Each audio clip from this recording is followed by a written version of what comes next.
বাবা।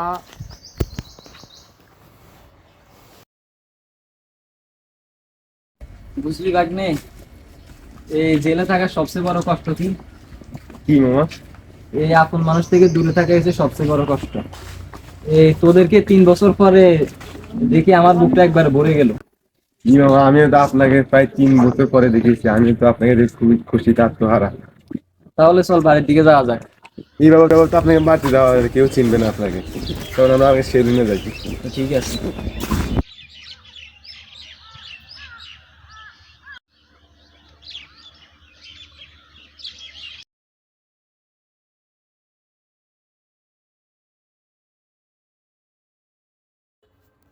হুজুরিকে কি হয়েছে?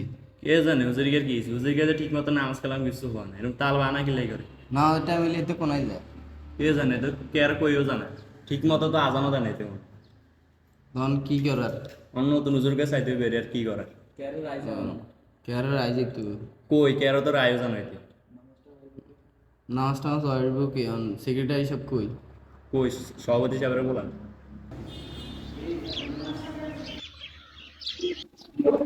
এ মসজিদে ইয়া শুরু হলো, নামাজ শুরু হলো, 5 মিনিট আবার গেল। হুজুর নাই, হুজুর নাই। এ ভাই হুজুর নাই মসজিদে, 5 মিনিট ইয়ে হলো আসর নামাজ। হুজুর আসে নাই মসজিদে? কি বলেন, হুজুর প্রতিদিন এই অবস্থা করে কা? কারো রাখিও জানো তো, এখন নামাজের টাইম আবার গেছে। আচ্ছা ভাই দেখেন তো কারে পাওয়া যায় কিনা। হুজুরের না থাকলে কইবা না, হুজুরের বাদ দিয়ে দেবো। আমরা নতুন হুজুর রাখুন, সমস্যা কি?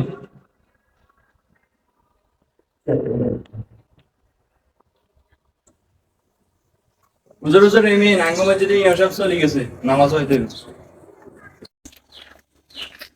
বাইক নিয়ে এই কোনায় ফাঁসি দিলাম। আসলে ফাঁসিয়েছে মামা।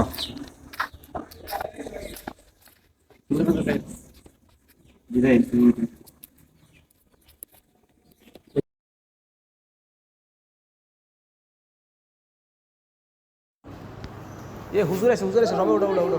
হুজুর একদম খাওয়া গেছে, উঠো। আচ্ছা হুজুর তাহলে আপনি জামু মসজিদে নামাজটা পড়া দেন। আমার তো ইমাম সাহেব নাই, ইমাম সাহেব কোথায় গেছে। আপনি তাহলে আজ নামাজটা পড়া দেন। না না আপনারাই পড়া। না না সমস্যা নাই, আমাদের এলাকার কারো পাই নাই, আমরা তো দায়িত্বে আছে আলহামদুলিল্লাহ। আরে মামা তো জীবনে নামাজ হলো, নামাজ কেমনে হয় এটাও তো জানে না। আজকে মামার কপালে কি আছে কে জানে, আল্লাহ ভালো জানে।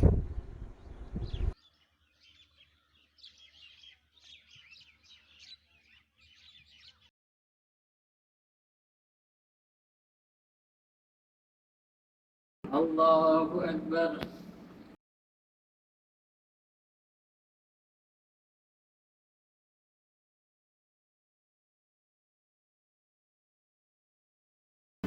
আল্লাহু আকবার।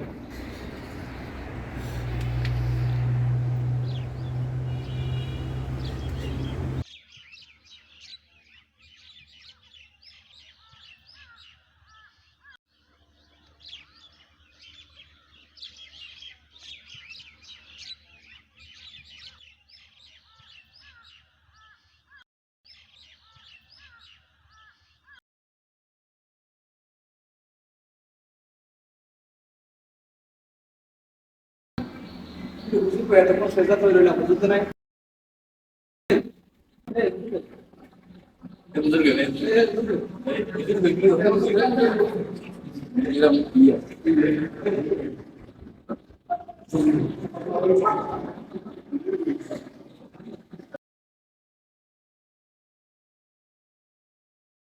এই যে নামাজ হয়েছে এত প্রিয় মামা কোন মামা গেছে কই নামাজ তুই?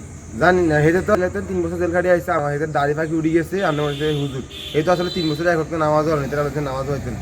কিন্তু এখন কি করবো? কি বলো, আরে আমার কাছে ভাগ্যটা কি খারাপ নাকি? সালামু আলাইকুম। আশা করছি সবাই ভালো আছেন। আমি আলহামদুলিল্লাহ ভালো আছি। ভিডিওটা দেখে কি মনে হচ্ছে আমরা নামাজকে অপমান করেছি? না, বিষয়টা এরকম না। আমরা বুঝাতে চেয়েছি যে ইমামের জায়গাটা অনেক উঁচু জায়গা। এই জন্য আমরা এই ভিডিওটার মাধ্যমে আপনাদেরকে জানাচ্ছি যে যাকে তাকে ইমামের জায়গায় বসাবেন না, ইমামের জায়গায় দাঁড় করাবেন না, কারণ এই জায়গাটা অনেক উঁচু জায়গা। আর আর যদি ভিডিওটাকে যদি একটু যদি ভালো লাগে থাকে, একটু যদি কিছু শিখতে পারেন, ভিডিওটাকে লাইক করবেন, শেয়ার করবেন, আর চ্যানেলটাকে সাবস্ক্রাইব করবেন, পেজটাকে ফলো করবেন। ধন্যবাদ।